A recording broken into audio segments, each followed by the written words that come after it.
यांना पंतप्रधान पदाचा चेहरा समजताना जर मी यांची पोलखोल केली तर 2016 मध्ये यांचा मुलगा मानस अॅग्रो इंडस्ट्रीजचा मालक बनतो. ही कंपनी इथेनॉल तयार करते. 2017 मध्ये दुसरा मुलगा सीएन अॅग्रो इंडस्ट्रीजचा एमडी बनतो. ही कंपनी पण इथेनॉलच तयार करते. आणि मग 2018 मध्ये गडकरी जी संसदेत इथेनॉलला प्रोत्साहन देण्यासाठी एक विधेयक आणतात. ते विधेयक पण मंजूर होतं. आता तुम्ही म्हणाल हा योगायोग आहे, पण त्यांच्या मुलांच्या उत्पन्नात एवढी प्रचंड वाढ झालेली आहे, स्पष्ट दिसते.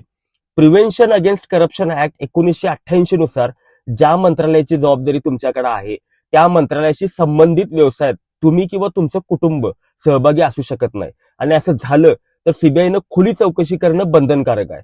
पण चौकशी झाली का? नाही. माहिती आहे का नाही झाली?